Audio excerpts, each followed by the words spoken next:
छठा अध्याय। फूल कुछ मैंने चुने हैं, सहरा में भी गुल खिलते हैं, आती है बहारें, मौसम का असर बक्फे गुलिस्तान नहीं होता। अर्जिकिया अर्थात व्यास की वादी। प्राचीनतम आर्यों की जन्मभूमि के बारे में यद्यपि अब भी इतिहासकारों और विद्वानों में मतभेद है और ये मत आए दिन बदलते जा रहे हैं, परंतु ऋग्वेद काल के सप्त सिंधु या आर्यवर्त की सीमाओं का जो दृष्टिकोण अब तक चला आ रहा है उससे लगभग सभी सहमत हैं। ऋग्वेद आर्यवर्त में कंधार, कश्मीर, अफगानिस्तान और सिंध से सरस्वती तक का प्रदेश शामिल था और यही वह देश था जिसमें ऋग्वेद की रचना हुई। ऋग्वेद को संसार की लाइब्रेरी में सबसे पुरानी और पहली पुस्तक मान लेने में भी कोई मतभेद नहीं। ऋग्वेद की ऋचाओं को चाहे जब भी लिखित रूप में लाया गया, हिंदू दृष्टिकोण के अनुसार तो वेद श्रुति है अर्थात देववाणी का दर्जा रखते हैं। ये ईश्वरीय ज्ञान है जिसे ऋषियों ने ऋचाओं का साक्षात दर्शन करके प्राप्त किया है। इसी कारण इनका प्रत्येक शब्द तथा इनके लेखों में आया हुआ प्रत्येक वाक्य आज भी इतिहासकारों और विद्वानों की दृष्टि में प्रमाणित माना जाता है। यद्यपि वेदों और विशेषतया ऋग्वेद का इतिहास से विशेष संबंध नहीं है, फिर भी इसकी ऋचाओं में ऐसे वर्णन आए हैं जिनसे कुछ ऐतिहासिक घटनाओं, भौगोलिक परिस्थितियों और प्राचीनतम आर्य संस्कृतियों पर प्रकाश पड़ता है। ऋग्वेद के लिखित रूप में लाए जाने का प्रश्न हमारे विचाराधीन नहीं, परंतु ये तथ्य सर्वव्यापी सच्चाई है कि सृष्टि के आरंभ में जिस समय भी मनुष्य इस ईश्वरीय ज्ञान को सुनने और ग्रहण करने के योग्य हुआ, उस समय से आर्य ऋषियों ने इस देववाणी को सुना, महसूस किया और अपने मन और हृदय में इसे सुरक्षित रखा और फिर उसे मौखिक रूप में क्रमशः आगे चलाया। हजारों लाखों वर्षों तक यह सिलसिला चलता रहा, पीढ़ी दर पीढ़ी, सीना ब सीना। ऋग्वेद को भोजपत्र पर लिखे जाने से पहले कब से इन ऋचाओं का निर्माण होता रहा, यह कुछ विश्वास से नहीं कहा जा सकता। फिर भी ऋग्वेद की उस ऋचा से जिसका वर्णन हम पिछले अध्याय में कर आए हैं, यह सिद्ध होता है कि अंतिम दौर से पहले ऋषियों ने ऋग्वेद की ऋचाओं के निर्माण के 2 चरण और नियत किए हैं। पहला चरण वह है जिसे आदिकाल अर्थात आरंभिक दौर कहा जा सकता है और दूसरा चरण है मध्यकाल अर्थात बीच का दौर। तीसरा दौर निसंदेह ही वह है जिसमें आर्य लोग विजेता के रूप में सरस्वती के आसपास हो गए थे। गंगा और यमुना का उन्हें ज्ञान तो था, परंतु उनकी मान्यता का अभी डंका नहीं बजा था, बल्कि सरस्वती ही आर्य जीवन का केंद्र थी। ऋग्वेद की 10,000 ऋचाएं हैं। ये एक ऐसा उद्यान है जिसमें फूलों की छानबीन करना अत्यंत कठिन कार्य है।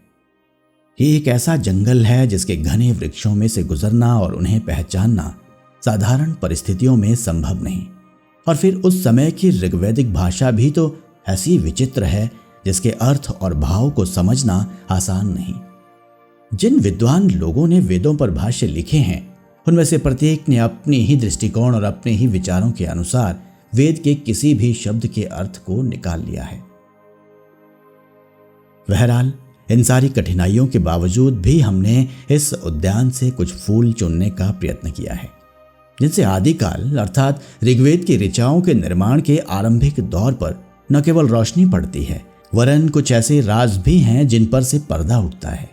वे राज जो आज तक रहस्य के पर्दे में रहे, वे पर्दे जिन्हें किसी ने हटाने के प्रयत्न नहीं किए और जिनका सीधा और स्पष्ट संबंध है हमारी कहानी से, कुलूत देश की कहानी से। ऋग्वेद के गंभीर अध्ययन से प्रकट होता है कि ऋग्वेद में लिखे जाने का न तो एक विशेष समय निश्चित है और न कोई विशेष स्थान। यद्यपि मैक्स मूलर, बेवर, मुयेर और अन्य विद्वानों का विचार है कि ऋग्वेद की पूर्ण रचना पंजाब के भूखंड पर ही हुई। हॉपकिन और कीथ का कहना है कि सरस्वती नदी के आसपास अंबाला के निकट के क्षेत्र में ऋग्वेद की रचना होती रही है। बरन, हूफर, हर्टल और होजिंग जैसे पाश्चात्य विद्वानों का विचार है कि ऋग्वेद की पूर्णता के अफगानिस्तान और ईरान भी केंद्र रहे हैं। कुछ भी हो, ऋचाओं के निर्माण की कोई विशेष जगह नहीं, इसके लिए विशेष इलाका नियत भी नहीं किया जा सकता। विभिन्न परिस्थितियों में, विभिन्न स्थानों में, विभिन्न कबीलों के श्रेष्ठ ऋषियों ने अपने अपने समय में ऋचाओं के निर्माण किए हैं। ऐसी ही कुछ ऋचाओं से यह बात बिना किसी शक और संदेह के सिद्ध हो चुकी है कि आरंभिक दौर अर्थात आदिकाल में ऋग्वेद के ऋषि निसंदेह ऐसी जगहों पर रहते थे जहां बर्फ पड़ती थी। तरीम तरसा हिमम शतः का सीधा और साफ सा अर्थ है कि हम 100 सर्दियों को आराम से व्यतीत करें। स्पष्ट है कि तब वर्ष का अंत केवल सर्दियां गुजर जाने से मान लिया जाता था, जिससे यह भी सिद्ध होता है कि आरंभिक दौर के वे आर्य ऐसी जगहों में रहते थे जहां वर्ष के अधिक भाग में सर्दी और बर्फ होती थी। उनके अनुभव में दूसरा अच्छा मौसम या तो था ही नहीं या उसकी अवधि कम होगी। इसीलिए उन्होंने 100 सर्दियां आराम से गुजारने की प्रार्थना की। संभवतः इन्हीं दृष्टिकोणों की बिना पर लोकमान्य तिलक और स्वामी दयानंद जी ने क्रमशः उत्तरी ध्रुव और तिब्बत को आर्यों की जन्मभूमि बतलाया। परंतु ये जरूरी नहीं कि सर्दियां और बर्फ केवल उन्हीं जगहों पर पड़ती हो। सप्त सिंधु के जिस आर्यवर्त का हम आरंभ में वर्णन कर आए हैं, उनमें भी तो ऐसी ऊंची जगह हैं जहां मुकाबले में सर्दियां लगभग सारा वर्ष रहती हैं। प्रोफेसर राइस डेविड्स ने गलत नहीं लिखा है कि कश्मीर और उससे पूर्व का इलाका हिमालय का वह दामन है जहां ऋग्वेद की रचना से हजारों वर्ष पहले आर्य लोग आबाद थे, और ठीक तौर पर हिमालय का यही दामन है जहां सर्दियां भी होती है और बर्फ भी पड़ती है। ऋग्वेद के ऋषियों में भारद्वाज भी अपना पहला और विशिष्ट स्थान रखते हैं। उन्होंने भी ऊपर के मंत्र की पुष्टि की है। वह ऋग्वेद के छठे मंडल चौथे सूक्त 8वें मंत्र के अंत में अग्नि देवता से प्रार्थना करते हैं, मदेम शतः हिमा सुवेरा, अर्थात हम वीर संतानों के साथ 100 सर्दियां आनंद से गुजारें। बर्फ और सर्दी का मुकाबला करने के लिए अग्नि से प्रार्थना की जानी उचित प्रतीत होती है। यही नहीं, ऋग्वेद का सबसे पहला मंत्र अग्नि की प्रार्थना से आरंभ होता है, जिससे साफ स्पष्ट है कि सृष्टि के आरंभ में बर्फीले तूफानों के परिणाम स्वरूप प्रकट हुए भौतिक परिवर्तनों के बाद जिस चीज की आर्य ऋषियों ने सबसे पहले जरूरत महसूस की थी वह थी गर्मी। गर्मी का स्रोत तो सूर्य है, इसलिए प्राचीन आर्य सूर्य के उपासक थे, परंतु पृथ्वी पर वे अग्नि को ही सूर्य का प्रत्यक्ष रूप मानते थे, और वास्तव में पृथ्वी पर तो अग्नि ही जीवन का स्रोत है। मौजूदा मादा परस्ती के दौर में लोग चाहे अग्नि को देवता न भी माने तो भी विज्ञान इस बात से तो सहमत है कि जीवन का राज गर्मी और नमी, हीट एंड मॉइस्चर के आनुपातिक मेल में है। ऐसी गर्मी का आसमानी रूप सूर्य तथा जमीन पर अग्नि और बिजली है। इसीलिए 100 सर्दियां आनंद से गुजारने के लिए आदिकाल के आर्य ऋषियों ने अग्नि से प्रार्थना की है, और इसी तरह उस समय के आर्यों के सर्वश्रेष्ठ देवता इंद्र से एक दूसरी ऋचा में भारद्वाज प्रार्थना करते हैं कि वे लड़ाई में उनकी रक्षा करें, ताकि वे मदेम शतः हिमा सुवेरा अर्थात 100 सर्दियां अपने सब वीरों के साथ आनंद से गुजारे। ऋग्वेद के उपर्युक्त मंत्रों से अब शक की कोई गुंजाइश नहीं रहती। निसंदेह ही आदिकाल के ऋषि और आर्य लोग बर्फीले और सख्त सरद जगहों में रहते थे, और सप्त सिंधु के आर्यवर्त में ये जगह कश्मीर और उसके पूरब में सतलुज पार तक स्थित है, जिनमें आज के चंबा, कांगड़ा, लाहौल स्पीति, कुल्लू और हिमाचल के ऊंचे ऊंचे पहाड़ी इलाके शामिल हैं। ऋग्वेद का यही वह दौर था जब कुलूत देश से निकलने वाली महान और पवित्र नदी व्यास को अर्जिकिया कहा गया है। इस नाम से व्यास को पूरे तौर पर स्वीकार कर लिया गया है, और इस पर कोई मतभेद इतिहासकारों में नहीं है। जिस तरह व्यास के कारण उस वादी को जिसमें वह बहती है व्यास की वादी कहा जाता है, उसी तरह ऋग्वेद के उस दौर में अर्जिकिया जिस भूखंड से बहती थी उसे आर्जिक कहा जाता था। मरीचि के लड़के कश्यप ऋषि से रचित ऋग्वेद की एक ऋचा है जिसमें कहा गया है कि हे सोम, तुम आर्जिक से बहो, सत्य तप और श्रद्धा से तैयार किए हे सोम, तुम इंद्र के लिए बहो। मंत्र का अर्थ स्पष्ट है। आर्य ऋषि इंद्र के लिए इतनी मात्रा में सोमरस चाहते थे कि वे आर्जिक से अर्थात अर्जिकिया की वादी से वह निकले। इसका एक अर्थ ये भी निकलता है कि इस वादी में सोमबुटी जिससे सोमरस निकाला जाता था अधिकता से पैदा होती थी, और ये यहाँ से सप्त सिंधु के मैदानी इलाकों में ले जाई जाती थी। बाहर ले जाने को ही संभवतः बहना कहा गया है। इससे पहली ऋचा इस प्रकार आरंभ होती है, शरण्यावती सोममिंद्रः पीवत वृत्रः, जिसका अर्थ है वृत्त के मारने वाले इंद्र ने शरण्यावत में सोम पिया। अब ये जगह कहाँ है, निश्चित रूप से तो इसके बारे में कुछ नहीं कहा जा सकता, परंतु ऋग्वेद में दोनों ऋचाओं की एक जगह आने से न केवल विषय की व्यवस्था का पता लगता है, बल्कि एक दूसरे के हवाले से दोनों का पास होना जरूर संभाव्य है। पहली ऋचा में इंद्र के शरण्यावत पर सोम पीने का वर्णन है और साथ ही सोम से प्रार्थना की गई है कि वह इंद्र के लिए बहे और कहाँ बहे। इस बात को साथ ही दूसरी ऋचा में साफ कर दिया कि आर्जिक से बहे। प्रतीत होता है कि आर्जिक में ही कहीं शरण्यावत नाम की जगह होगी। ऋग्वेद में भी शरण्यवान पर्वतों का उल्लेख आया है और आया है सोम के सिलसिले में ही।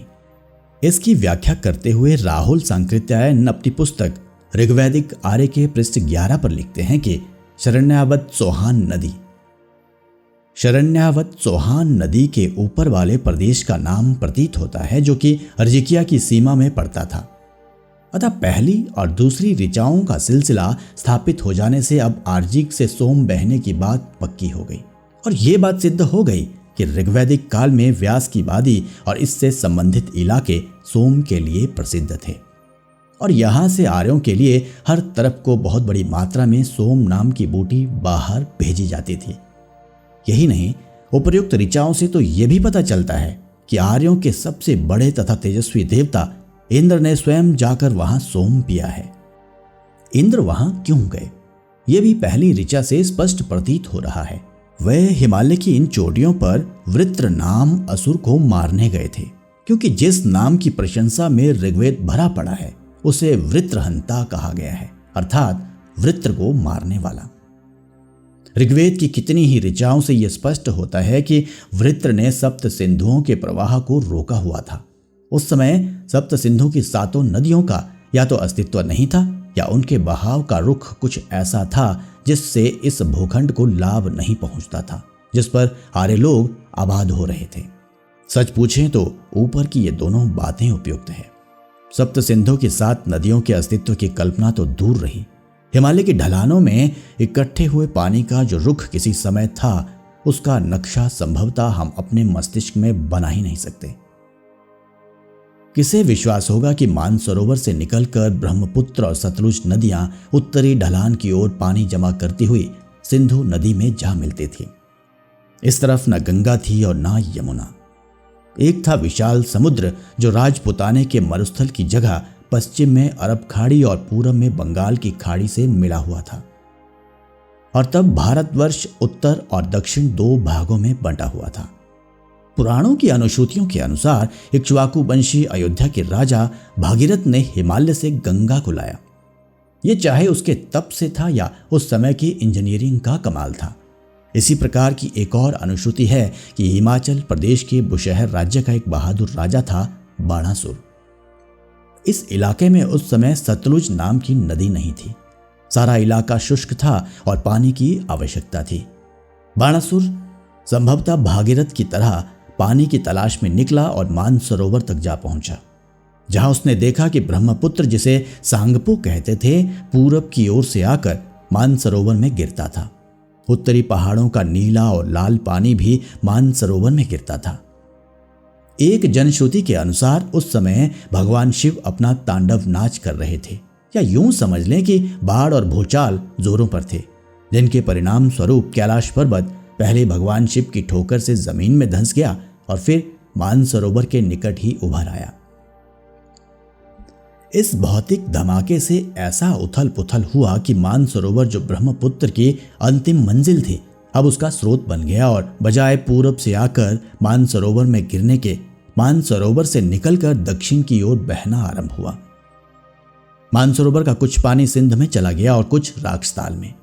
शेष पानी को बाणासुर अपने साथ लाया, जो शतुद्री या शतद्रु कहलाई और जो ऋग्वेद काल से लेकर इस नाम से बहुत बाद तक प्रसिद्ध रही और अब वर्तमान समय में जिसे सतलुज कहा जाता है। इसी प्रकार की एक पुरानी बात का वर्णन अब इतिहासकार और पुरातत्व विद्वान करते हैं।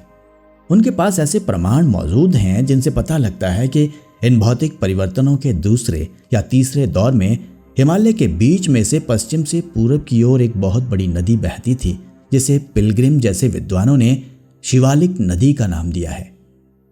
ये नदी सिंध के ऊपरी भाग से निकलकर हिमालय की कड़ियों से निकलती हुई शिमला से नैनीताल होती हुई आसम में जा गिरती थी। इसका अर्थ ये हुआ कि हिमालय का सारा पानी यह शिवालिक नदी पश्चिम से पूरब की ओर ले जाकर गिराती थी, और तब निसंदेह उस देश के लिए बहुत कम पानी रह जाता होगा जहां सप्त सिंधु के मैदानों में आर्य आबाद रहे होंगे। तब उसका नाम सप्त सिंधु भी नहीं होगा। उसके बाद उस पश्चिम पंजाब में जोरदार भौतिक परिवर्तन आए, जिनके परिणाम स्वरूप शिवालिक का यह प्रबंध अस्त व्यस्त हो गया, और तब सिंध का अपना मार्ग खुल गया, अर्थात समुद्र जो सिंध की वादी में काफी ऊपर तक एक खाड़ी के रूप में चढ़ गया था, पीछे हट गया और सिंधु नदी अरब सागर में गिरने लगी। पंजाब की 5 नदियां अलग अलग अस्तित्व में आई और वे सिंध की सहायक नदियां बन गई। पूरब में गंगा और यमुना अस्तित्व में आई, जो दक्षिण पूरब में बहने लगी। हालांकि ये बात भी सिद्ध हो चुकी है कि एक समय यमुना भी सरस्वती के भूखंड से होती हुई सिंध में जा गिरती थी। कुछ भी हो, हमारा मन इन बातों पर विश्वास करे या ना करे, ऐसी बातें हुई हैं, और जिस घटना का हम अपनी कहानी के क्रम में वर्णन करने जा रहे थे, ये थी आर्यों के राजा इंद्र की, जिसने ऋग्वेद के अनुसार सप्त सिंधुओं की धारा को जीता था, उनकी धारा पर काबू पाया था, और इस धारा को जीतने के लिए उसे वृत्र को मारना पड़ा, जिसने इन नदियों की धारा को रोका हुआ था। सप्त सिंधु की 7 नदियों में से 4 नदियां तो उस देश से निकलती हैं और बहती हैं जिसकी कहानी हम लिख रहे हैं। विशेषतः रावी, चंद्रभागा और व्यास में से हर एक का स्रोत ही कुलूत देश में था। अतः इनकी धारा को काबू करने के लिए यदि इंद्र देवता ने शरणागत में आकर सोम पिया हो और फिर वृत्र को मारकर, जिसे ऋग्वेद में अहि अर्थात सांप भी कहा गया है और जिस पर इन नदियों के पानी रोकने का आरोप था, इन नदियों को आजाद किया हो, तो कोई आश्चर्य की बात नहीं। तब इसी सिलसिले में ऊपरयुक्त ऋचाओं और उनकी पुष्टि करने वाले प्रमाणों से आर्जिक अर्थात व्यासवादी के महत्व पर ऐसी मुहर लगती है, जिससे हम सप्त सिंधु के आर्यवर्त में कुलूत देश को नजरअंदाज नहीं कर सकते। बात यहीं समाप्त नहीं होती। सोम का वर्णन चल गया है तो ऋग्वेद की एक और ऋचा का दर्शन कर लें, जिसका निर्माण भृगुपुत्र महर्षि जमदग्नि ने किया है। इसमें कहा गया है कि जो सोम आर्जिकों, कर्मनिष्ठों, पतस्यों के बीच तथा पंचजनों में छाना गया हो, वे सोम बादलों से वर्षा और हमें वीरता एवं साहस प्रदान करते हुए बहते रहे। ऊपर हम आर्जिक का अर्थ व्यास की बादी लिख आए हैं, और इस ऋचा में आर्जिकों का अर्थ स्पष्ट रूप से उन लोगों के लिए आया है जो इस आर्जिक की भूमि में रहते थे। आज भी पंजाब के लोगों को पंजाबी, कश्मीर के लोगों को कश्मीरी, चंबे के लोगों को चंब्याल, मंडी के लोगों को मंडियाल, कुल्लू के लोगों को कोले कहा जाता है। उसी तरह ऋग्वेद में आर्जिक शब्द का अर्थ अर्जिकिया की वादी और यहाँ के लोग लिया गया है, अर्थात सोम को इन ऊपर युक्त लोगों के बीच छाना गया, जिनमें आर्जिक और पंचजन शामिल थे। ये आर्जिक लोग कौन थे? इसकी व्याख्या फिर राहुल सांकृत्यायन जी ने की है, जो आर्जिकों का अर्थ ऋचिकों लेते हैं। राहुल जी के इस संकेत से इतिहास के एक और अध्याय का श्री गणेश होता है। ऋषि ऋचिक भृगुवंश के एक बहुत तपस्वी ऋषि हुए हैं, जिन्होंने राजा गाधी की लड़की सत्यवती से विवाह किया था, जिससे महर्षि जमदग्नि हुए। अतः वास्तव में भृगुवंशी होते हुए भी ऋषि ऋचिक के संतान ने अपने को ऋचिक भी कहा है। अब प्रश्न पैदा होता है कि जब इस ऋचा का निर्माण स्वयं जमदग्नि ने किया है, तब इस मंत्र में शब्द ऋचिकेशु न लिखकर आर्जोकेशु क्यों लिखा? उसका स्पष्ट अर्थ यह है कि उस समय आर्जिक की वादी में ऋचिक भृगुओं का ही बोलबाला रहा होगा। संसार आज ये नहीं जानता कि कुलूत के जिस पहाड़ पर आज व्यास ऋषि का आश्रम है, उस पहाड़ का नाम भृगुतुंग था, और जो बाद में बिगड़ते बिगड़ते आज रोहतांग बन गया। इसी भृगुतुंग से अर्जिकिया निकलकर आर्जिक की वादी को जन्म देती है। इस भृगुतुंग में आज भी भृगु तीर्थ है। पानी की एक छोटी सी झील है, जहां हर साल सैकड़ों स्नानार्चन के लिए आते हैं और भृगु सरोवर की परिक्रमा करके मनोकामनाओं की सिद्धि की आशा करते हैं।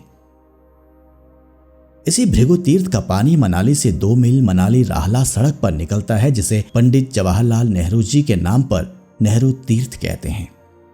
ऋषि ऋचेक वंशज महर्षि जमदग्नि के लड़के और विष्णु के अवतार श्री परशुराम का मंदिर भी इसी कुलूत देश में सतलुज नदी के किनारे निर्मंड के स्थान पर है। अर्थात केवल आर्जिक ही नहीं बल्कि हिमालय का सारा भूखंड ही ऋचिक भृगुओं से आबाद हुआ था। इसीलिए तो आर्जिकों का छाना हुआ सोम शक्ति और महानता को देने वाला कहा गया है।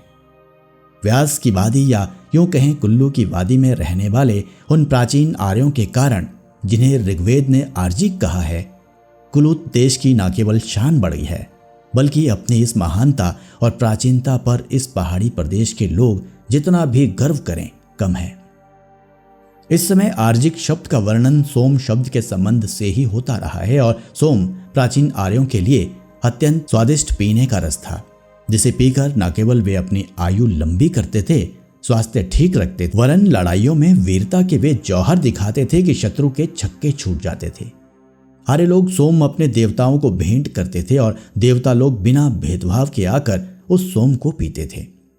सोम के आर्जिक अर्थात व्यास की वादी से बहने या निकलने का वर्णन ऊपर आया है, परंतु ऋग्वेद में वास्तव में सोम पैदा होने की असली जगह मौजवत बतलाई है, जिसे मुंजवत या मुजबत भी कहा गया है। यह पहाड़ कहाँ स्थित है इस पर बहुत भिन्न मत है। कोई इसे कश्मीर में कहता है, कोई कंधार में और कोई तिब्बत में बतलाता है।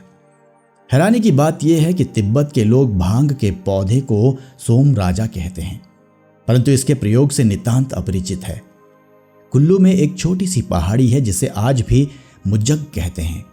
हो सकता है जब इंद्र के लिए आर्जिक से सोम बहने के लिए प्रार्थना की गई हो तो मुज्जवत भी इस पहाड़ी सिलसिले का नाम हो। सोम शब्द के संबंध से कुल्लू और भुंतर के बीच के एक छोटे से पंचायती क्षेत्र को आज भी सोमसी कहते हैं, परंतु यदि यह पहाड़ कश्मीर की वादी में हो तो भी कोई आपत्ति की बात नहीं। हमारे लिए प्रसन्नता और संतोष की यही बात काफी है कि अर्जिकिया, आर्जिक और सोम के उल्लेख से हमारी कहानी की प्रथम कड़ी ऋग्वेद के आदिकाल से जा मिलती है। इतिहास की ये कड़ी और भी मजबूत हो जाती है जब हम ऋग्वेद के सबसे बड़े देवता इंद्र की कल्पना से इंद्रकील पर्वत और इंद्रासन का वर्णन करते हैं। कुलांथपीठ महात्मा में इस पहाड़ का नाम इंद्रकील कहे जाने का कारण बतलाया गया है। लिखा है, कीलितो शैलराजोयम इंद्रेण च महात्मनः इंद्रकीलम च विख्यातम त्रिषु लोकेषु विश्रुतः।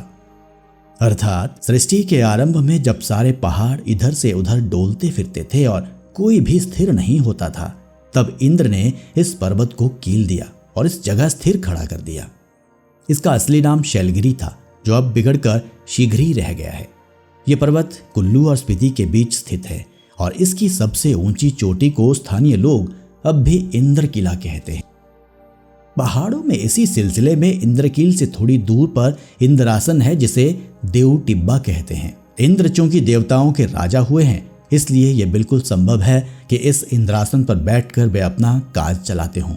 आर्यों की श्रद्धा और विश्वास के अनुसार हिमालय आरंभ से देवताओं का निवास स्थान माना गया है। सप्त सिंधु के आर्यवर्त में हिमालय के सीमा क्षेत्र की जो कल्पना की जा सकती है, उसके अनुसार तो ये जगह जिसे इंद्रासन कहा गया है ठीक केंद्र में स्थित प्रतीत होती है। बहरहाल इंद्र चूंकि ऋग्वेद की सबसे अधिक ऋचाओं में आया हुआ है और उस समय के आर्यों का सबसे बड़ा देवता था, अतः उसका आसन और उसका कीला हुआ पर्वत कुलूत देश में होना इस देश की महानता को और चार चांद लगाता है। हिमालय के सारे पर्वतक्रम में कोई और स्थान इंद्रासन बनने का दावा नहीं कर सकता और न ही किसी और इलाके को देवभूमि कहलाए जाने का गर्व प्राप्त है। इस देवभूमि में हम 18 करोड़ देवताओं का वर्णन कराए हैं, जिनका केंद्रीय और पवित्र स्थान व्यास नदी के नगर में स्थित है, जिसे जगती कहते हैं।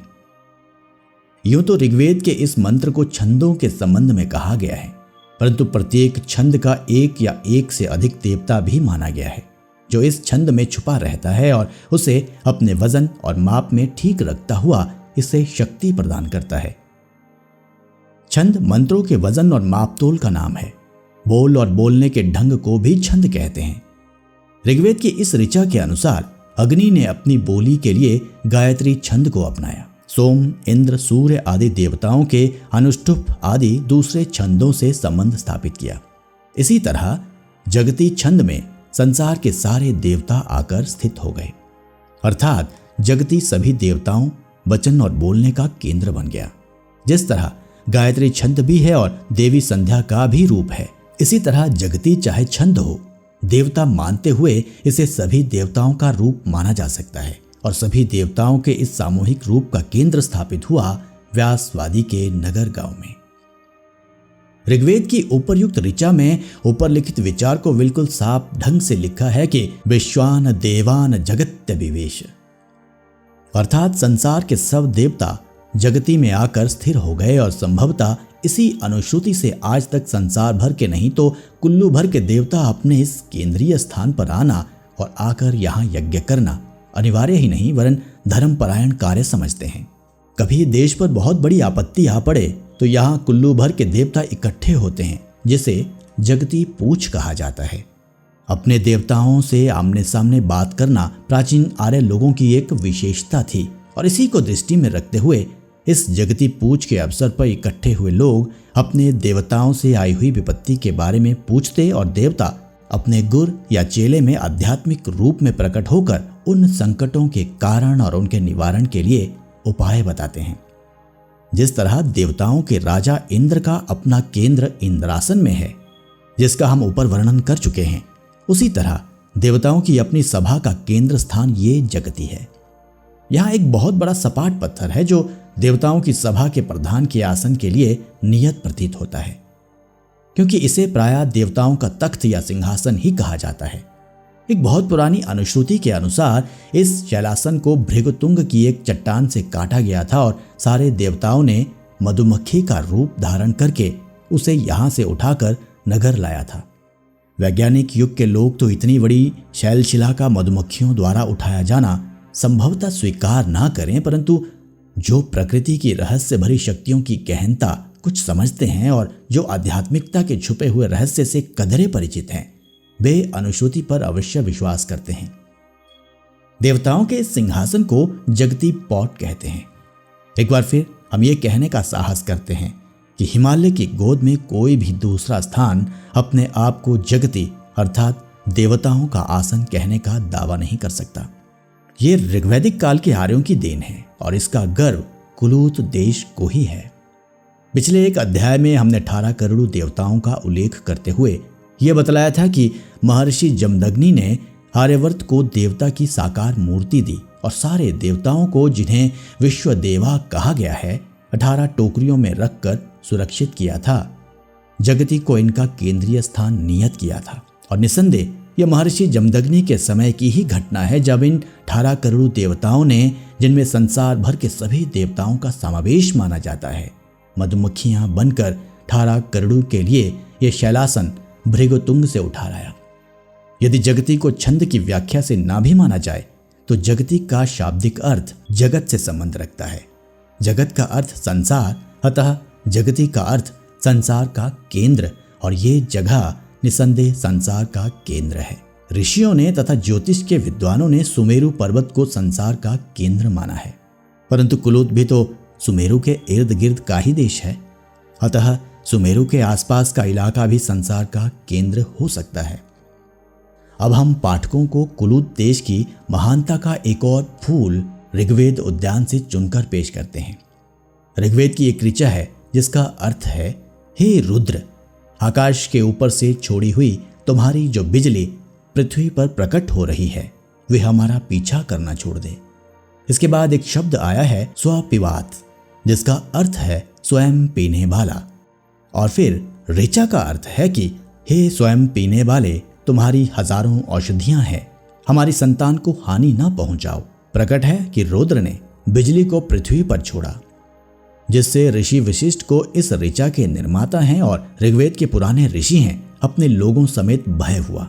उन्होंने जोर से प्रार्थना की कि ये बिजली न केवल उनको छोड़ दे बल्कि स्वपिवात कहकर उन्हें उसे स्वयं ही पीने की प्रार्थना की, अर्थात अपने में वापस लेने की प्रार्थना की। निसंदेह वशिष्ठ की प्रार्थना पर रुद्र ने आकाश से छोड़ी हुई बिजली को अपने में वापस ले लिया और जिस जगह यह घटना हुई, जहां रुद्र रूप भगवान शिव ने अपनी छोड़ी हुई बिजली को अपने में वापस धारण किया, वह स्थान व्यास और पार्वती के संगम पर स्थित ऊंचा पहाड़ है, जहां महादेव का मंदिर है और जिसे बिजली महादेव या बिजलेश्वर महादेव कहते हैं। और ये अनुश्रुति नहीं, वास्तविकता है कि लगभग 12 वर्ष के बाद इस मंदिर पर आकाश से बिजली गिरती है। महादेव के पत्थर का पिंड चूर चूर हो जाता है। इसके बाद पुजारी लोग गांव के हर घर से इकट्ठा किए हुए शुद्ध पवित्र मक्खन से पिंड की एक एक कंकर को जोड़ते हैं और लिंग रूप में खड़ा कर देते हैं। मक्खन और कंकर आपस में ऐसे जुड़ जाते हैं कि मक्खन अपने पिघलने की विशेषता छोड़ बैठता है और पत्थर बन जाता है। रुद्र का रूप भगवान शिव का रूप, महादेव शंकर का रूप धारण कर लेता है। यह पिंड महादेव का हृदय बन जाता है, मक्खन की तरह कोमल और पत्थर की तरह कठोर। भगवान शिव को कुल्लू भर में महादेव कहा जाता है और यही महादेव आदिकाल में रुद्र कहा जाता था।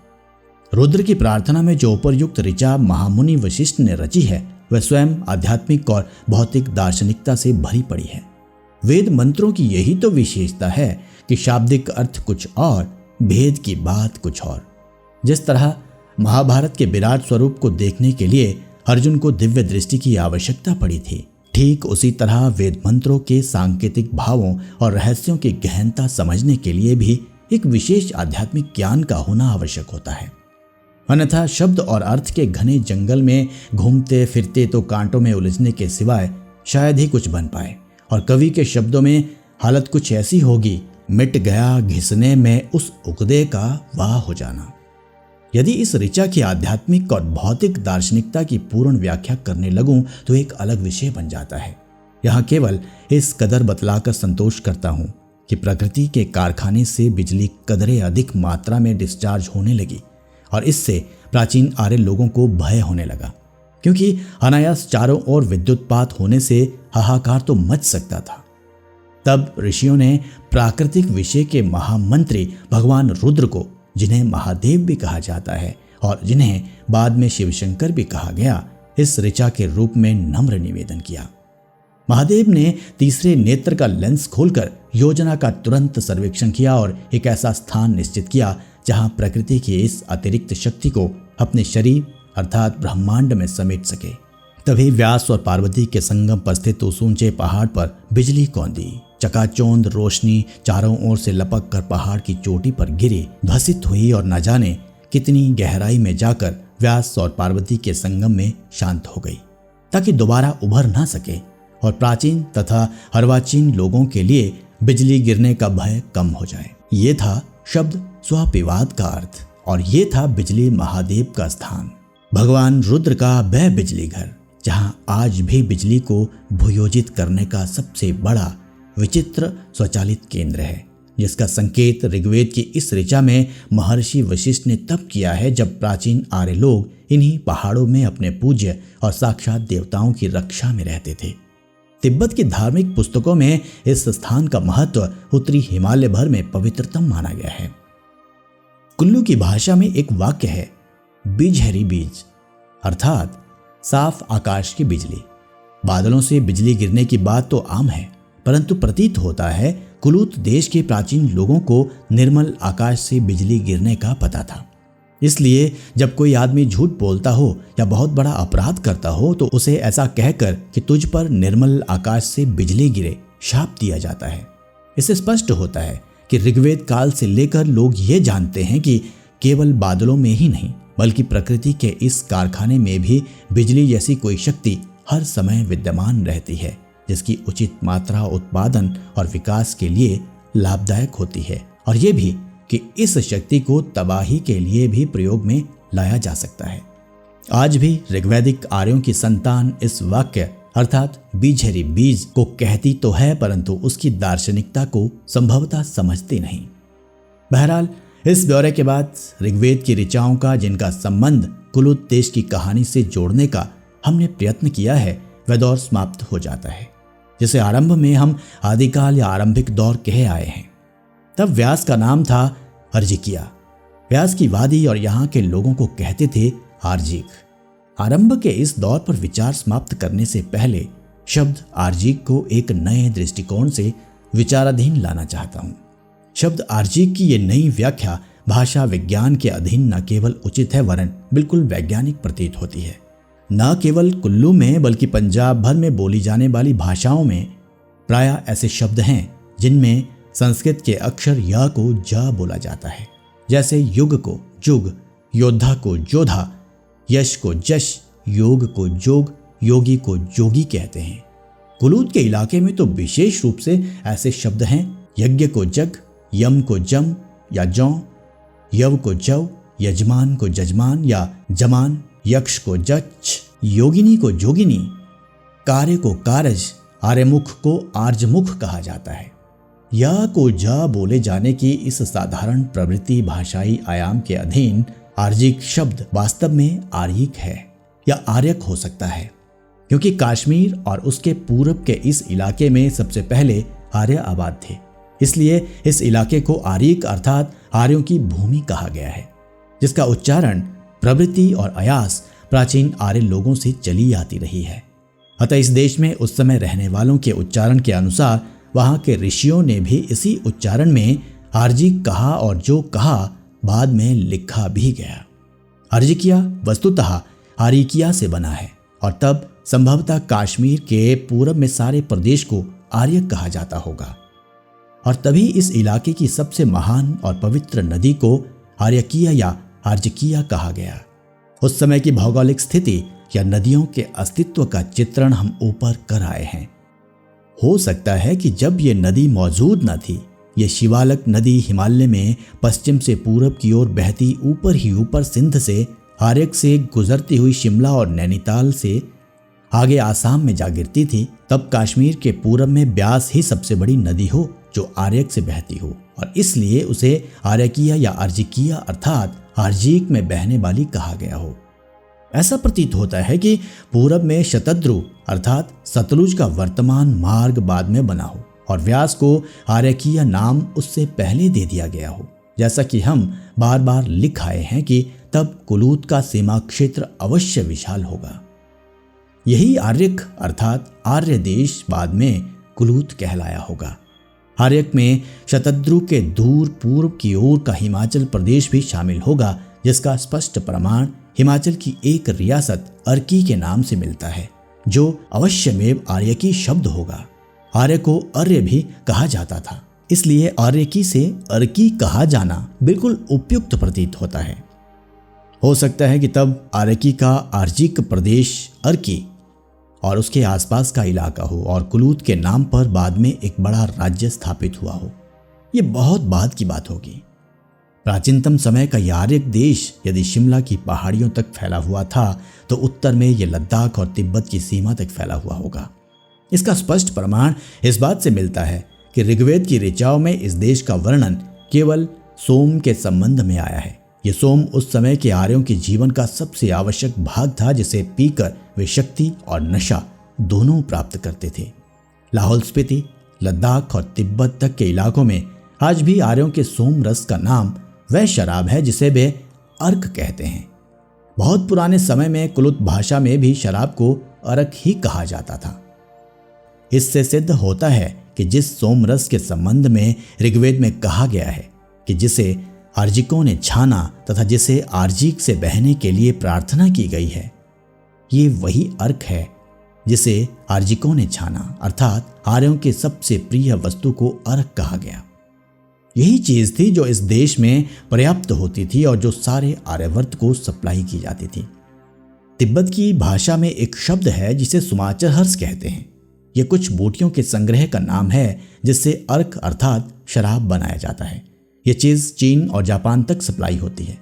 इस बात का वर्णन एक अमेरिकन यात्री ने अपनी पुस्तक द थर्ड आई अर्थात तीसरी आंख के पृष्ठ 169 पर किया है। अवश्य में यह शब्द सोम रस ही है जो इस अमेरिकन यात्री अनुसार चीन और जापान की ओर भी बहता था। तब ये आर्जिक या आर्यक में तो जरूर बहता होगा। कुल्लू में आज भी सूर या सूरा तैयार करने के लिए 16 प्रकार की जड़ी बूटियों के संग्रह को प्रयोग में लाया जाता है और यह सुरा मंदिरों में भी तैयार होकर देवताओं को भेंट की जाती है। उपर्युक्त सिद्धांत से 3 बातें स्पष्ट होती है। प्रथम ये कि य की जगह ज के उच्चारण के आधार पर असल में अर्जिकिया और आर्जिक शब्द क्रमशः आर्यकिया और आर्यिक आर्यक है, जिसका अर्थ हुआ आर्यक देश और इसमें बहने वाली आर्यकिया नदी। द्वितीय ये कि आर्यक देश की भौगोलिक सीमाएं उस समय पूरब में शिमला से आगे तक उत्तर पश्चिम में तिब्बत और कश्मीर तक फैली हुई थी। तीसरी ये कि आर्यक देश की सबसे महान और पवित्र नदी आर्यकिया थी और इस आर्यक देश के सामूहिक जीवन का केंद्र था। वह इलाका जिसे हम बाद में कुलू देश कहते हैं और जिसकी हम कहानी लिख रहे हैं। कुलू देश के महत्वपूर्ण और केंद्रीय क्षेत्र होने का प्रमाण इस बात से मिलता है कि सैकड़ों वर्षों के बाद भी 50 वर्ष पूर्व तक कुल्लू एक ऐसी केंद्रीय मंडी थी जहां यारकंद, कंधार, समरकंद, तिब्बत का माल लाहौल स्पीति के रास्ते आकर बिकता था। प्रायः होशियारपुर, जालंधर के व्यापारी कालीन, नमदे, गलीचे, ऊन, पश्म, नमक, सुहागा, जड़ी बूटियां, घोड़े, टट्टू, भेड़ बकरियां तथा चरस लाते थे और ये चीजें कुल्लू की मंडी में आकर बिकती थी। ये व्यापारी इस तरफ का माल, चाय, कपड़ा, अनाज, बर्तन आदि उधर भी ले जाया करते थे। मिस्टर हारकोट, जो 1871 में असिस्टेंट कमिश्नर रह चुके हैं, अपनी पुस्तक district of Kullu and Lahaul Spiti में एक ऐसे मुख्य मार्ग होने का भी संकेत करते हैं जो नगर से चंद्रखनी के रास्ते होता हुआ तिब्बत और चीन तक पहुंचता था। बहुत पुराने समय में कुल्लू के लोग चीन को महाचीन कहते थे। इस मुख्य मार्ग से महाचीन से यातायात स्थापित था और व्यापार भी। निसंदेह इसी मार्ग से 14वीं सदी में कश्मीर के बादशाह जैन उल आबदीन ने ऊपरी किन्नौर के इलाके पर आक्रमण करके चंद्रखनी के रास्ते से कुल्लू की राजधानी नगर को भी नष्ट भ्रष्ट कर दिया था, जिसका पूरा ब्यौरा हम आगे देंगे। यहाँ तो केवल इतना बताना पर्याप्त है कि जो इलाका हाल में इस अंतिम दौर तक भी अर्थात 50 वर्ष पहले तक भी आर्जिक के इस देश में अपनी केंद्रीय स्थिति को स्थापित रखे हुए था, वह ऋग्वेदिक काल में भी था, जब यहाँ आदिकाल के आर्य बसते थे। जब इस आर्जिक की वादी में इंद्र के लिए सोम बहने की प्रार्थना की गई थी, जब आर्जिकों या आर्यकों ने यहाँ सोमरस को छाना था और जब शरण्यावत पर्वत पर वृत्र असुर को मारकर सप्त सिंधु की नदियों सतलुज, व्यास, रावी और चंद्रभागा के रुख मोड़ दिए गए थे, जब वाणासुर शतद्रु को मानसरोवर से अपने पीछे लाया था, जब आदि भृगु ने भृगुतुंग पर तप किया था और महर्षि जमदग्नि ने मलाना गांव में निवास करते हुए निराकार ईश्वर की साकार मूर्तियां बनाकर 18 करोड़ के रूप में नगर के स्थान पर जगती पौट के शैलासन पर लाकर बिठाया था, जब भगवान रुद्र ने बिजली महादेव शिखर पर पहली बार अपने त्रिशूल द्वारा समय समय पर गिरती हुई बिजली को अपने में समेट लिया था और इस तरह आर्य लोगों को भय से बचाया था। पंडित जवाहरलाल नेहरू ने पहाड़ों की इस महानता को ही छुपा हुआ रहस्य कहा है, जिस पर से अब यूं धीरे धीरे पर्दा उठ रहा है।